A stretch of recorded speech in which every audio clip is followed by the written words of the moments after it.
मैंने आज अदिति को तो मैंने थोड़े सही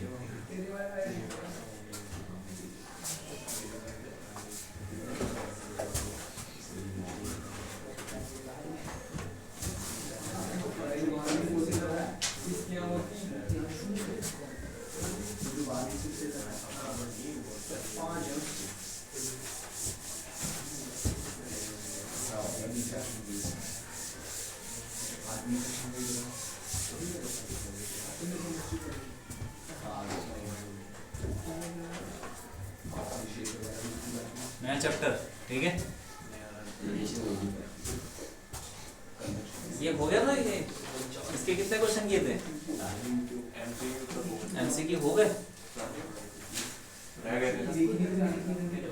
चलो पढ़ लेते हैं थोड़ा सा। क्या नाम है चैप्टर का?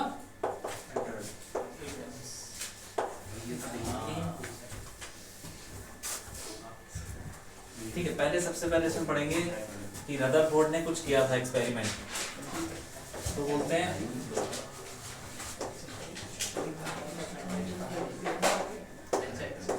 रदरफोर्ड्स क्या है? अल्फा स्कैटरिंग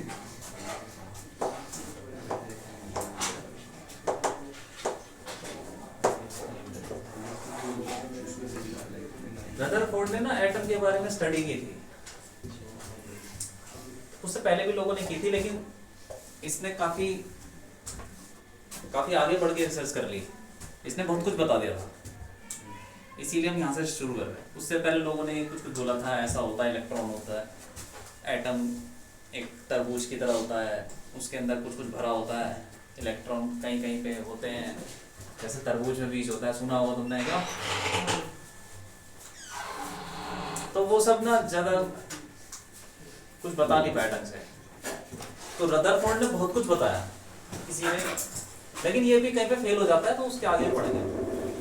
तो इसने क्या दिया था? Atomic model. इसने बताया था कि एटम कैसा होता है, ठीक है। मॉडल का मतलब कि उसको क्या लगता है कि कैसा हो सकता है एटम, उसने जैसे डिस्क्राइब किया था उसी को उसने मॉडल बोल दिया। तो उसने क्या लिया? एक गोल्ड की, क्या मतलब एक्सपेरिमेंट देखा है, मतलब पढ़ा इसके बारे में? हाँ बताओ क्या है? अल्फा पार्टिकल्स बमबार्ड करते हैं उस पे, किस पे? गोल्ड की शीट पे। गोल्ड क्यों? होता ना अवेलेबल है।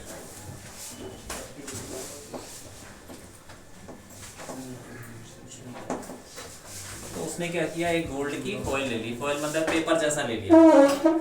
तुमने वो देखा है मिठाई के ऊपर क्या लगा होता है? सिल्वर कलर का। क्या सिल्वर होता है या कुछ और होता है?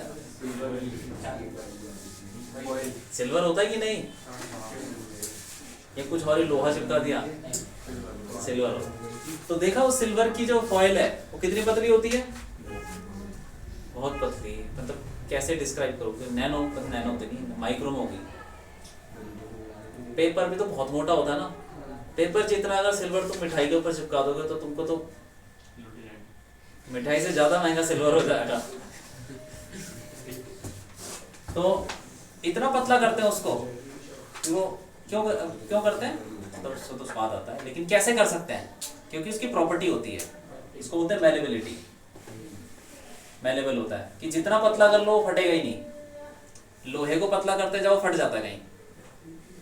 तो ऐसे ही गोल्ड भी होता है, गोल्ड उससे ज्यादा मैलेबल है। जितना पतला करना, गोल्ड की भी वो होती है मिठाइयों के ऊपर गोल्ड की, देखी है? नहीं। हाँ, फोटो तो देखी होगी। तो वो और महंगी हो जाती है। गोल्ड की फॉइल क्यों लिए? क्योंकि उसको पतला कर सकते हैं, मैलेबल है। डक्टिलिटी, जैसे कि कॉपर की वायर बनती है, कैसे बनती है? तार कैसे बनती है? तार 3-4 वायर को बाइंड कर देते हैं। नहीं, वो नहीं। और वो 3-4 जो वायर आती है वो कहाँ से आती है? मेटल। कैसे? हैं? उसको पतला करके देंगे। कैसे? केबल होती है। एक रॉड ले लो, रॉड को पतला करके तार बना दोगे? नहीं। देखो ये छोटी मोटी चीजें पता होनी चाहिए, तो कम से कम 200 सालों से हो रहा है।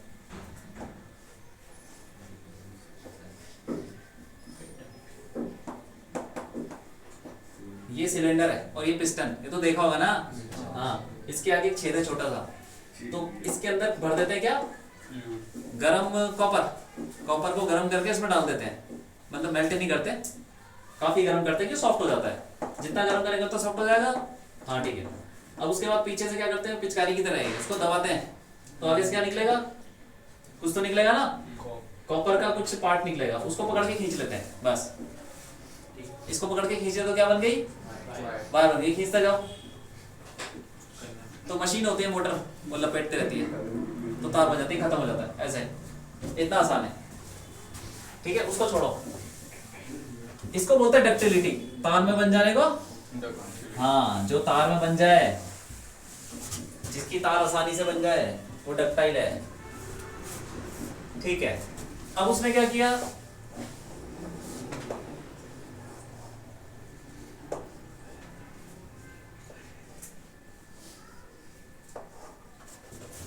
एक अल्फा पार्टिकल्स इसके ऊपर डाले। अल्फा पार्टिकल कहाँ से आते हैं, हाइड्रोजन के इसमें कहाँ से आते हैं अल्फा पार्टिकल, बताओ, कुछ बताओ, कहाँ से पैदा की, क्या कहाँ से पैदा हो गए।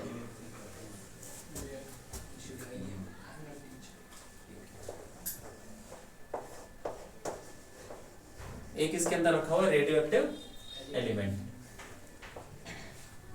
ये सब पढ़ा थोड़ा बहुत,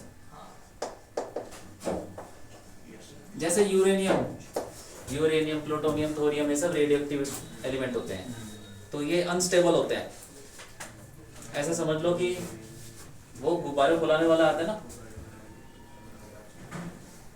अरे वो नहीं होता सोप सॉल्यूशन में फूंक मारो तो मेले में मिलता है, बबल्स निकलते हैं, तो उसमें बड़ा बबल निकल, तुमने बड़ा बबल बना दिया और छोटे छोटे बनाए, तो बताओ अनस्टेबल कौन सा होगा, बड़ा वाला। ठीक है, क्योंकि उसकी एनर्जी ज्यादा है, तो वो कम एनर्जी के लिए टूट जाएगा।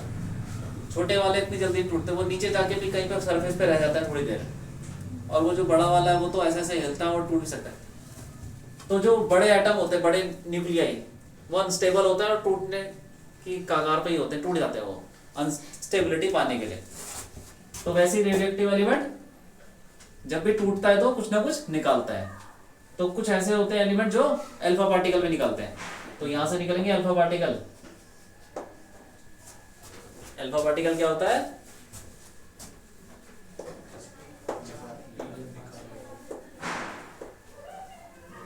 हीलियम न्यूक्लियस 2+, ऐसे मत लिखो, ऐसे लिखो He2+। हीलियम में से 2 इलेक्ट्रॉन निकाल दो, क्या बचा, अल्फा पार्टिकल। हीलियम तो चलो एटम हो गया ना, उसमें से इलेक्ट्रॉन ही निकाल दो सारे, तो जो बच गया न्यूक्लियस ही बचा, तो वही अल्फा पार्टिकल है। तो यहां से अल्फा पार्टिकल्स जा रहे हैं, और कैसे गए इसके पास ही क्यों गए, क्योंकि हमने उसको दौड़ाया। कैसे दौड़ाया, यहाँ से अल्फा पार्टिकल निकले, वो तो इधर उधर भी भाग सकते हैं, हमने उस एक पोटेंशियल डिफरेंस में लगाया, इलेक्ट्रिक फील्ड लगा देंगे तो क्या होगा, पॉजिटिव चार्ज है, कैसे भागेगा, हाँ बस। तो ऐसे ही भागने लगते हैं, इलेक्ट्रिक फील्ड लगे तो भागने लग गया, और वहां पे जाके टकराएगा, तो यहाँ पे टकराया, तो इसको पतला क्यों किया, मोटा क्यों नहीं ले लिया, पतला करके क्या मिला, इतना पतला कर दिया कि इसको तुम जूम करके देखोगे, देखो अगर मोटा लेंगे तो यहाँ पे एटम होंगे ना बहुत सारे, बहुत सारे एटम होंगे हैं, नहीं ऐसा देखो, जब मोटा लेंगे तो यहाँ पे कितने एटम होंगे एक लाइन में लगे होंगे, बिलियंस ट्रिलियंस पता नहीं कितने, बहुत ज्यादा। लेकिन जब बहुत पतला कर देंगे तो एटम्स जो होंगे इतने लाइन में लगे होंगे, इतने बहुत, सिंगल तो कुछ नहीं, सिंगल का कितना होता है 10 की पावर माइनस आंगस्ट्रॉम में होता है, एक आंगस्ट्रॉम क्या होती है, लगभग एक एटम की डायमीटर होता है लगभग। तुमको समझाने की कोशिश कर रहा हूं मैं, एक आंगस्ट्रॉम जानते हो कितना होता है, 10 की पावर -10, इतना चौड़ा होता है एक, इससे बड़ा ही होता है, मतलब एक ऐसे कुछ होगा 4-5 4-5 एंगस्ट्रॉम। एंगस्ट्रॉम की ऑर्डर में देख लो 10 की पावर -10, ठीक। अब ये कितना पतला कर दिया, माइक्रोन्स में कर दिया। सपोज 0.01 माइक्रोन्स, ये कितना होता है हाँ बोलो बोलो, 10 की पावर -8 लगभग इतना। और तो अगर एक एटम की चौड़ाई इतनी है, ठीक है, तो फिर इतने में कितने एटम आ जाएंगे 100। तो इसके अंदर कितने एटम होंगे, एक के पीछे एक के पीछे 100। तो जो मिठाई के ऊपर क्या होती है, चांदी की परत, उसमें भी कितने होंगे 100 एटम। 100 एटम की बिल्डिंग है, उसके नीचे मिठाई है, ऐसे समझ लो। तो वो भी बहुत पतली है क्योंकि उसका साइज ही बहुत छोटा है। तो आया समझ में। हमने ये क्यों किया पतला, क्योंकि हम चाहते हैं कि मोटे वाले में ना जाए। क्यों ना जाए, क्योंकि मोटे वाले में क्या होता है, एक एटम यहाँ एक एटम वहां, पता नहीं चल पाएगा कि ये इससे टकराया कि किससे टकराया। जितना पतला हो सकता है उतना पतला लेते हैं। क्यों लेते हैं, ताकि हमको एक एटम के ऊपर एक दूसरी एटम की लेयर मिले, बीच में गैप, मतलब ऐसा ना हो कि टेढ़े मेढ़े एटम कहीं रखे हुए हैं। वो किसमें पॉसिबिलिटी, किसमें, मोटे वाले में। तो इसमें क्या होगा, एक एटम इधर होगा, एक एटम की लेयर होगी ऐसे। मतलब इसी चीज को मैं जूम करूं ना, फॉयल को, इसी चीज को जूम करोगे तो ऐसा मिलेगा, ऐसे 100 एटम लगे होंगे। फिर ये, लेकिन अब मोटे वाले को लोगे, वो जूम करोगे तो कैसा मिलेगा, मोटे वाले को जूम करके ऐसा मिलेगा, यहाँ मिला, कहीं वहां मिला, पता नहीं कितने लेयर होंगी ऐसी टेढ़ी मेढ़ी।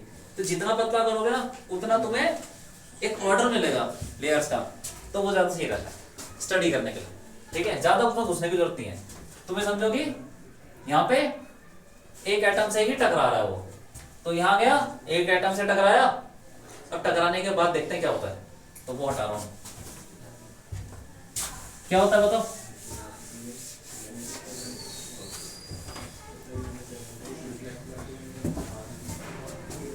एक एटम कितना बड़ा है,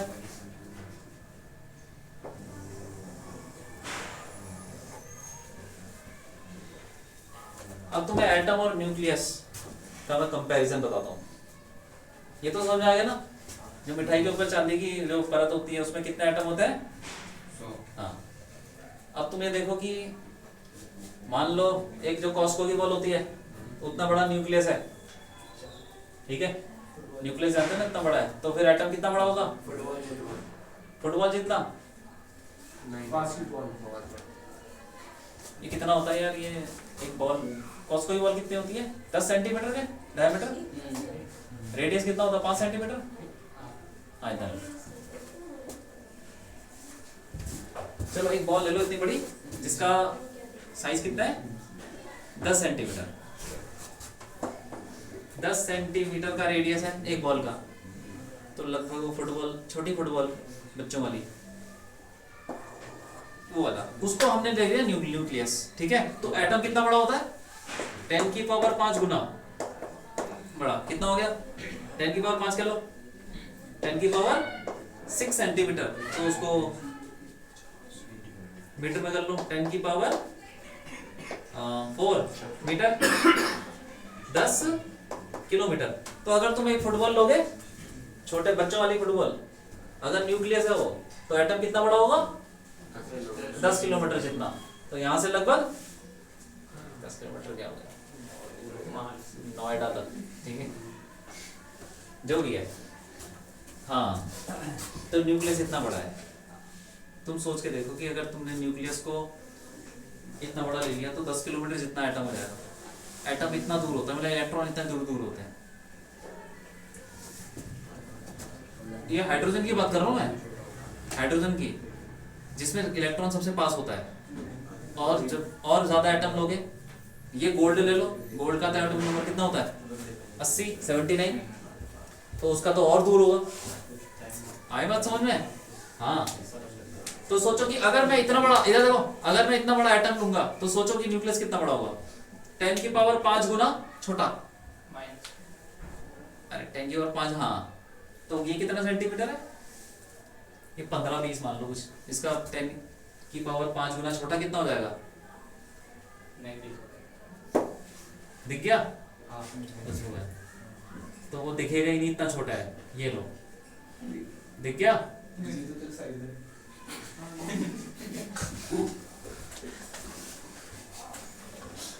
इतना छोटा है, ठीक। मतलब ये तो तुम्हें दिख रहा है, उससे भी छोटा हो। अब इसके ऊपर क्या आ रहे हैं, इधर देखो, इसके ऊपर क्या आ रहे हैं? अल्फा पार्टिकल, अल्फा पार्टिकल आ रहे हैं, ठीक है। तो ये जो अल्फा पार्टिकल की एक बीम आ रही है, तो पूरे एटम के ऊपर गिरेगी। वैसे तो बहुत सारे एटम के ऊपर गिरेगी, हम एक के ऊपर देख रहे हैं। तो यहां से आ रही है, तो जो अल्फा पार्टिकल, अब समझ लो कि यहाँ पे न्यूक्लियस है, देखो एक बॉल है, ठीक है, वो न्यूक्लियस है। अब यहाँ से 10 किलोमीटर दूर तक क्या है? एटम फैला हुआ। अब यहाँ पे न्यूक्लियस है और कोई अल्फा पार्टिकल पॉजिटिव चार्ज कहाँ से जा रहा है? मान लो शाहदरा से जा रहा है। क्या फर्क पड़ेगा उसका, इसका क्या फर्क पड़ेगा उस पर? कुछ भी नहीं। एक पॉजिटिवली चार्ज है, वो भी पॉजिटिवली चार्ज है, दोनों रिपेल करेंगे, लेकिन क्या फर्क पड़ेगा? कुछ नहीं। तो ऐसे शाहदरा से निकल गया, यहाँ से निकल गया, वहां से निकल गया, मतलब 10 किलोमीटर के अंदर कितने कितने चार्ज निकलेंगे, उस पर कोई फर्क पड़ेगा? कुछ खास नहीं पड़ेगा। तो वही है, मैक्सिमम पे कुछ फर्क नहीं पड़ेगा। अब कोई यहाँ से इस वाली गली से जा रहा होगा, उस पर फर्क पड़ेगा। तो ऐसा होता है कि जो जो दूर दूर से जा रहे हैं वो तो ऐसे ही निकल जाते हैं, और जैसे जैसे अल्फा पार्टिकल पास आता है उसका क्या होता है? हैं? ये देखो, ये ऐसे,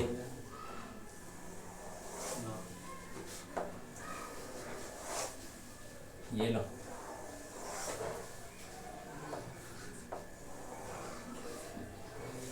ऐसे कर लो यार, ये लो, ठीक है, ये लो।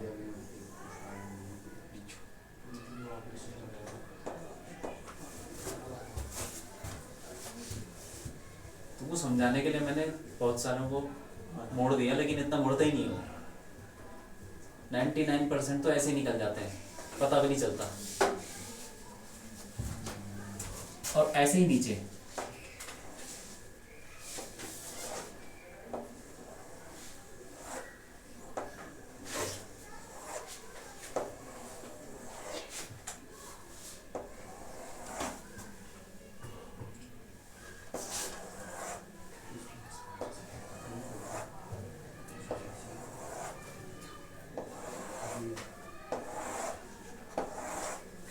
ये ऐसे करेंगे, ठीक है। तो तुम्हें समझाने के लिए मैंने यहाँ पे भी मोड़ दिया, ये मुड़ता नहीं है। देखो, इतने एरिया के बाहर तो सारे के सारे सीधा निकल जाते हैं, इतने एरिया के बाहर।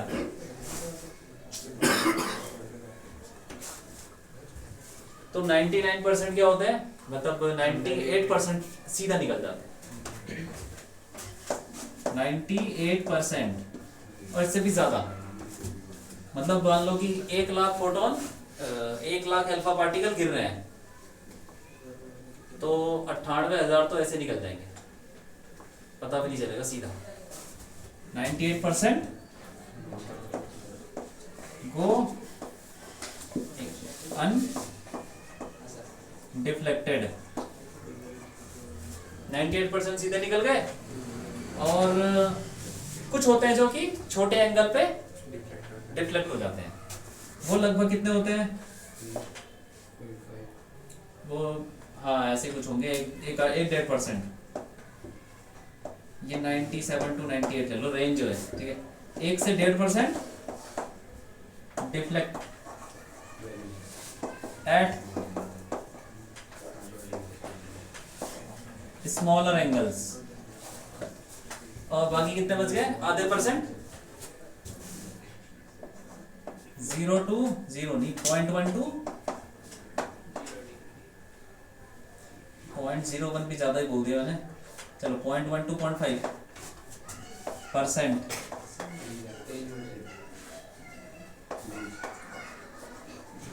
डिफ्लेक्टेड, बहुत ज्यादा है, इसको कम करो, 0.01 to 0.1,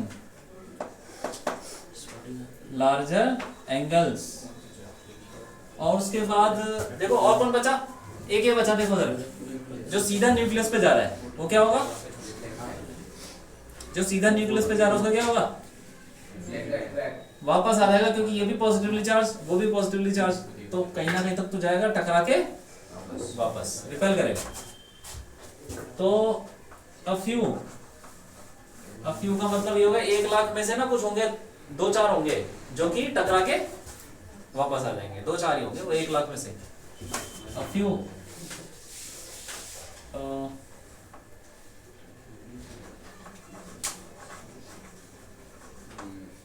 डिफ्लेक्ट्स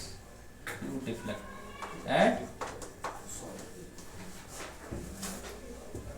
कुछ ही होते हैं जो 180 डिग्री पे वापस डिफ्लेक्ट हो जाते। ठीक है, समझ में आया, लिख डालो, बना लो। ये देख लिया था क्या, लिख भी लिया था?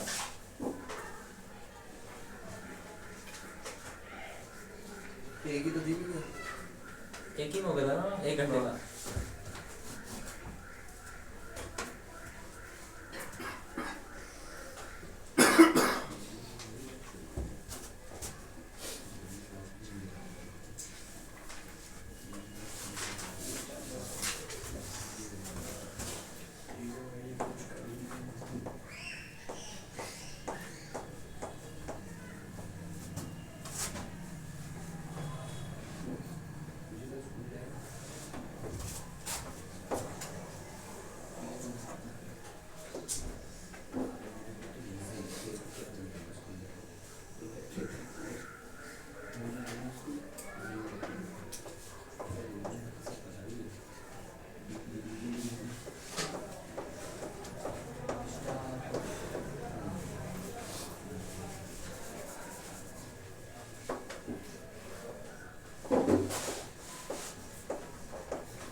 इधर देखो, मान लो कि कोई अल्फा पार्टिकल इधर आ रहा है, ठीक है, तो वो थोड़ा डिफ्लेक्ट कर जाएगा, लेकिन अगर उसकी डायरेक्शन को हम आगे बढ़ा दें, जैसे वो आ रहा था उसी डायरेक्शन को आगे बढ़ा दें और उसका न्यूक्लियस से डिस्टेंस देखें कितना है, तो उसको बोलते हैं इम्पैक्ट फैक्टर।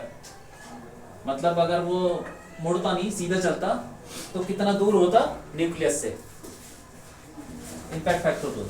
और ये क्या है, जो सीधा आ रहा था 180 पे डिफ्लेक्ट कर रहा है, वो कितना पास आया न्यूक्लियस के, उसको बोलते हैं डिस्टेंस ऑफ क्लोजेस्ट अप्रोच,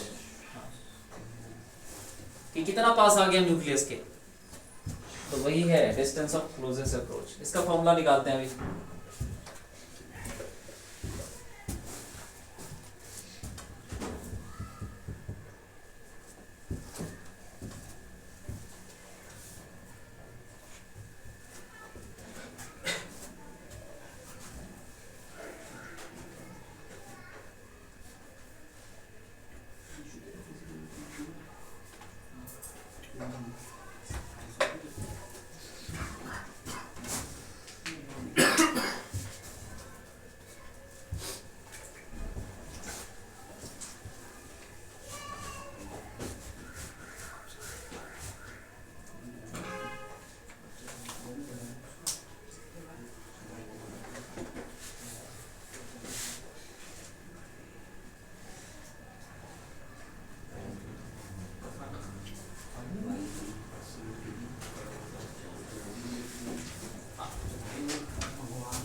यहाँ से जो अल्फा पार्टिकल आया वहां पे जाके वो रुक जाएगा ना, क्योंकि वहां से तो वापस आएगा, तो वापस आने के लिए यहाँ पे वेलोसिटी 0 हो जाएगी।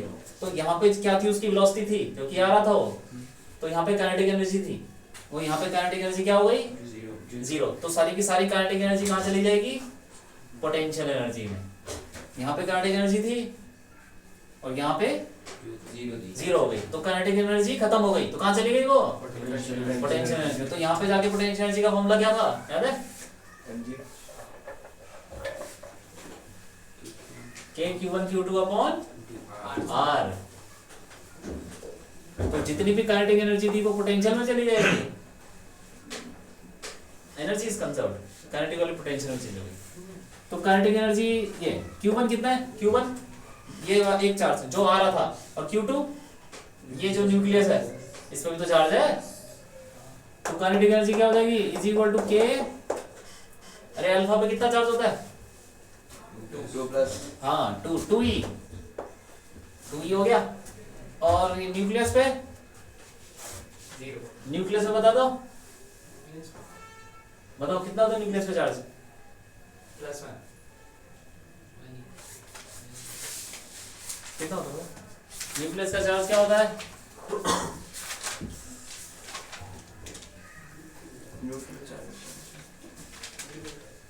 न्यूट्रल, न्यूक्लियस में चार्ज ही नहीं होता, न्यूक्लियस में कोई है,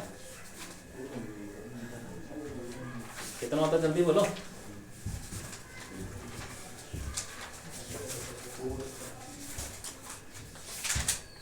अच्छा ठीक है, कार्बन पकड़ लो, कार्बन का न्यूक्लियस के अंदर क्या होता है,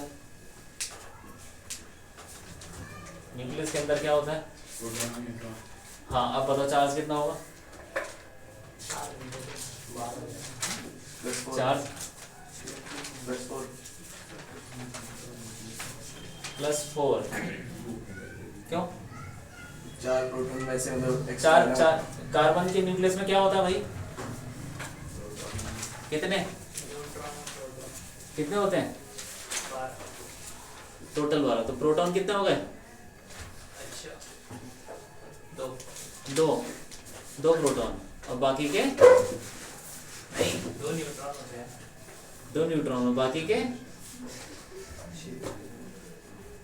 न्यूट्रॉन नहीं होता, अरे तुम्हें ये नहीं पता यार केमिस्ट्री, ये Z माइनस ऐसे तो होता 6 है, प्रोटॉन 6 तुम कार्बन के न्यूक्लियस में क्या होता है बस ये बता दो, प्लस न्यूट्रॉन और 6 प्रोटॉन चार्ज होते हैं। अच्छा हैं, हाँ बोलो बोलो, न्यूट्रॉन और प्रोटॉन होते हैं न्यूक्लियस के, हाँ, कितने 6 होते हैं, 6 होते हैं यार, ये तो नॉर्मल सी बात है यार, हाँ बस। तो फिर अब चार्ज बताओ कितना होगा, +6 ठीक है। अब बताओ ये क्या है, गोल्ड का एटम, गोल्ड के एटम में कितना होगा न्यूक्लियस पे चार्ज, इसका मास कितना होता है गोल्ड का, मास का क्या करना है, तुम्हें तो काउंट करना है, क्या कितने क्या, 4 कैसे निकालोगे चार्ज, गोल्ड का एटॉमिक नंबर पर कितना होता है 7 79, तो कितना हो गया चार्ज, बोलो जल्दी बोलो, 79 अरे Z होता है ना एटॉमिक नंबर, मान लो Z है एटॉमिक नंबर, तो चार्ज कितना हुआ, हाफ, अरे ZE हाफ कहां से आ गया, कार्बन के न्यूक्लियस में कितने प्रोटॉन, जितना उसका एटॉमिक नंबर है उतने ही तो होंगे, ये तो पता है ना, जितना एटॉमिक नंबर उतना ही प्रोटॉन, या नहीं पता, ठीक है। तो इसका एटॉमिक नंबर Z ले लिया, तो कितना प्रोटॉन, Z प्रोटॉन, तो ZE K(Q1 Q2) upon D, तो D कैसे निकालेंगे, आ गया, कुछ नहीं है यार formula, K2K ZE² upon Ke, हाँ, तो ये आ गया डिस्टेंस ऑफ क्लोजेस्ट अप्रोच, कितना पास तक जाएगा वो,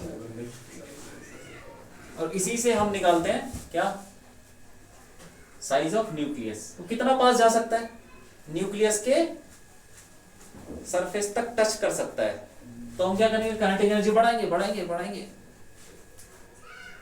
तो वो बात है, ये कम होता रहेगा, तो एक पॉइंट आएगा जिसके बाद वो कभी कम नहीं होगा, ऐसा भी होता है, कि इसको बड़ा कर और तो डी एक तो डी निकल जाएगा। तो ये हमें ये पता चल जाएगा कि हाँ यहाँ तक न्यूक्लियस हो सकता है, इसके अंदर अंदर न्यूक्लियस हो सकता है। ठीक है कि नहीं? हाँ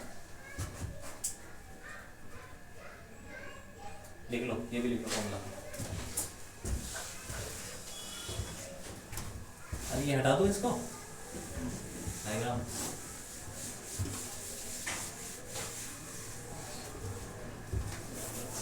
ये चीज याद रखना, डिस्टेंस ऑफ क्लोजेस्ट अप्रोच का कम से कम पता तो होना चाहिए फॉर्मूला। तो देखो इसने क्या बताया था, इसकी कुछ फाइंडिंग्स थी।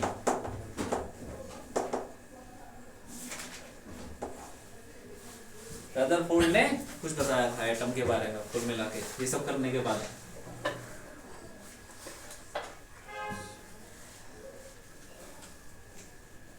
उसने बोला कि पहला ये है मैक्सिमम क्या यार पूरा ही खाली है। उसने बोला कि पूरा एटम लगभग खाली है, इतनी सी फुटबॉल है और 10 किलोमीटर तक एटम फैला हुआ है, तो खाली तो हो गया पूरा 10 किलोमीटर का रेडियस ले लो। तो मैक्सिमम मोर देन 99%, उससे भी ज्यादा ही बल्कि maximum atom, maximum space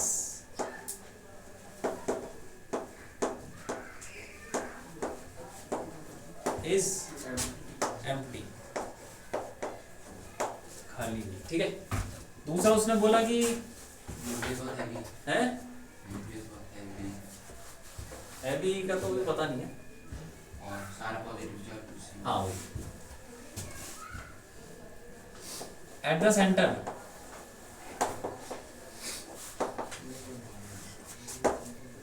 centre of atom a positive charge nucleus, there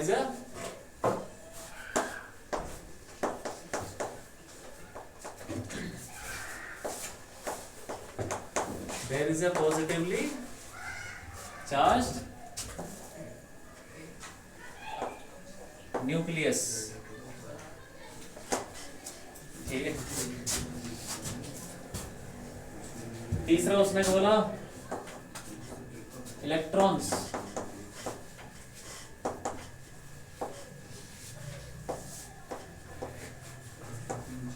revolve around the nucleus।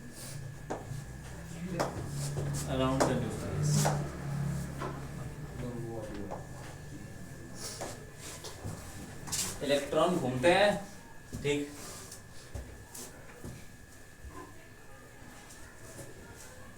ये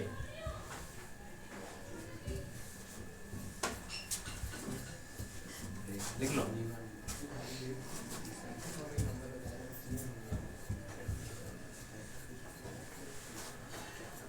और जो इलेक्ट्रॉन घूमते हैं उसका भी उसने छोटी सी चीज बताई है। यहाँ पे न्यूक्लियस है, ये ZE, अरे प्लस ZE हो जाएगा ना, पॉजिटिव चार्ज होगा हमेशा न्यूक्लियस। और इलेक्ट्रॉन क्या है, नेगेटिवली चार्ज है, वो घूम रहा है, तो उसको ये घूमने के लिए फोर्स लगाता है, अपनी तरफ खींचता है। जैसे धरती पे फोर्स लगा रहा है ना सन, इसलिए चक्कर मार रहा है, ऐसे ही इलेक्ट्रॉन भी चक्कर मार रहा है। तो फोर्स कितना लगा बताओ जल्दी, फोर्स कितना लगा? अरे कितना फोर्स लगा दोनों के बीच में? K Z E² R²। R is the radius of circle. ठीक है, इज इक्वल टू, ये तो फोर्स हो गया, मास इनटू एक्सेलरेशन। और मास क्या होगा, जो भी होगा इलेक्ट्रॉन का, एक्सेलरेशन क्या होगा, v²/r। r कट गया, तो kZe²/r is equal to mv²। तो उसने बोला था कि भाई फोर्स लग रहा है, इलेक्ट्रोस्टैटिक फोर्स kq1q2/r², वो किसके बराबर होगा, मास इनटू एक्सेलरेशन। कितना होगा एक्सेलरेशन? अरे कोई चीज गोल घूमती है तो होता है ना सेंट्रीपिटल एक्सेलरेशन, v²/r, 11th में पढ़ा है वही। तो वहां से करके इसने ये भी बता दिया कि इलेक्ट्रॉन को घूमना ही पड़ेगा क्योंकि फोर्स लग रहा है। ठीक है, ये सब बताया उसने।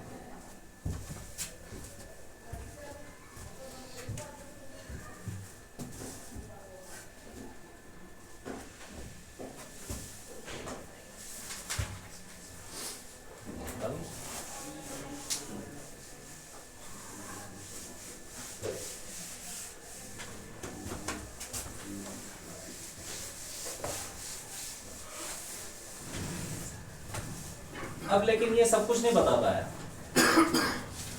इसकी कुछ लिमिटेशन भी है, मतलब ड्रॉबैक के लो मॉडल का कि वो बता नहीं पाया।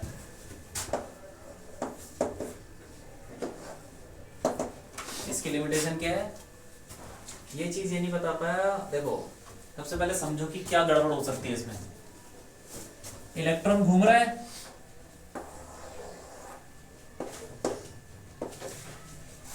इलेक्ट्रॉन घूम रहा है, ठीक है। जो चीज घूमती है सर्कल में उसके पास क्या होता है, अभी क्या बताया था, एक्सेलरेशन, एक्सेलरेशन होता है। और हमने 8th चैप्टर में क्या पढ़ा है बताओ, 8वें चैप्टर में क्या पढ़ा है, वेव कैसे निकलती है, वेव कैसे पैदा होती है, हैं? वेव कैसे पैदा होती है, वेव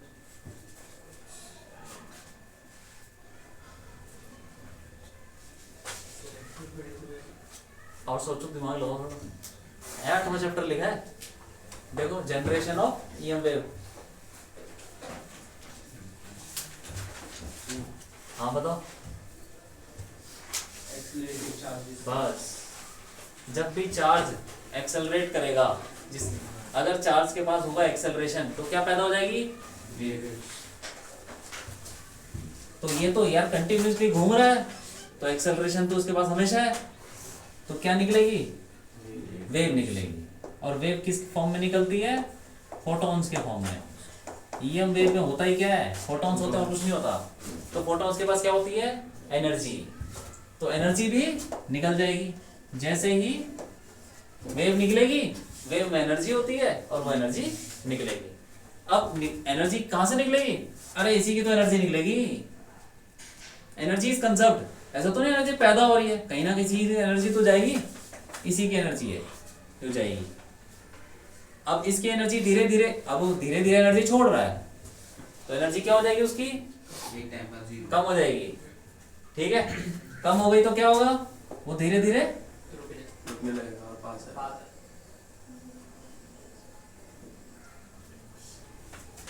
न्यूक्लियस में गिर जाएगा। ऐसा लोगों ने बोला कि अगर देखो जिस टाइम पे उसने ये मॉडल वगैरह दिया तब तो दिखता क्या है अंदर की कहानी, अब तो दिख भी जाता है एटम कैसा।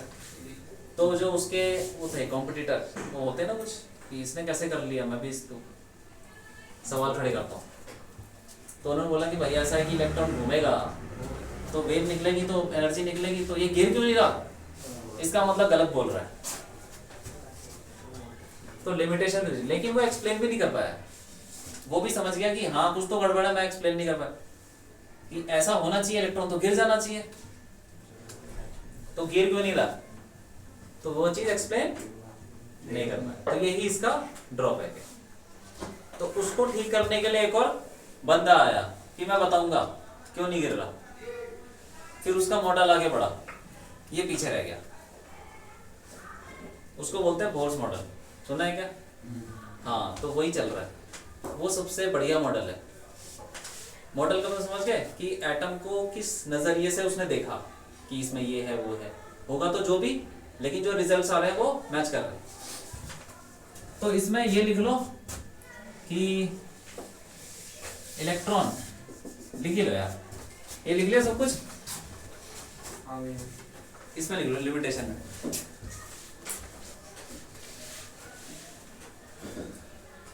Revolving electron has acceleration, लिखा होता है। Revolving electron has acceleration, hence it will emit EM waves, electromagnetic waves.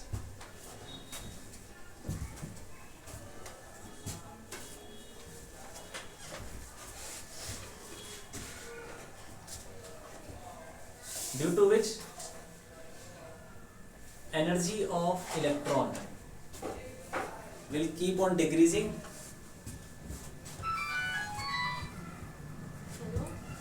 energy of electron will keep on decreasing, and eventually it will fall into nucleus.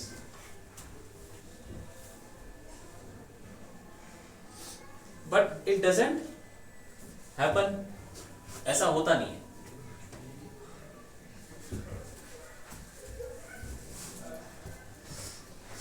But this was not, this couldn't be explained by ये Rutherford. This couldn't be explained by Rutherford. ये ऐसा क्यों नहीं हो रहा भाई, गिर क्यों नहीं रहा है?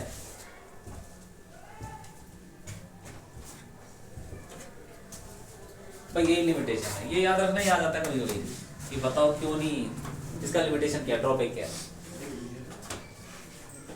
रदरफोर्ड का मॉडल हम यूज नहीं करते क्योंकि इसमें लिमिटेशन है। क्या लिमिटेशन है वो तो ठीक है, क्योंकि एक्सप्लेन नहीं कर पाएगी ये गिर क्यों नहीं रहा। तो एक्चुअली क्या है ना, इलेक्ट्रॉन गिर नहीं रहा, वो तो घूम रहा है ना, तो ये स्टेबल ऑर्बिट में है, ये स्टेबल है, गिर नहीं रहा। क्यों नहीं गिर रहा ये एक्सप्लेन नहीं कर पाया। तो अब ये ऐसे ऐसे क्यों नहीं घूम रहा है, गिर क्यों नहीं रहा, इसको बताएंगे अभी थोड़ी देर। नया मॉडल क्या होता है वो, बोर्स मॉडल। हाँ नया मॉडल आ गया, लिख लिया सब कुछ।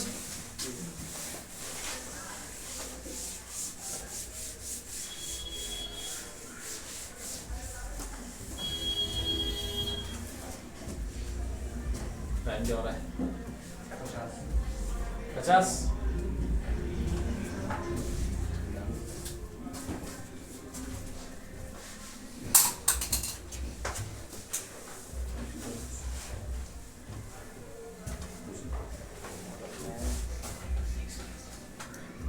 ठीक है चलो बात में करेंगे,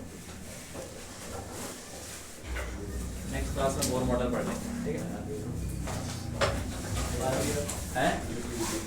क्या हो गया, हाँ बस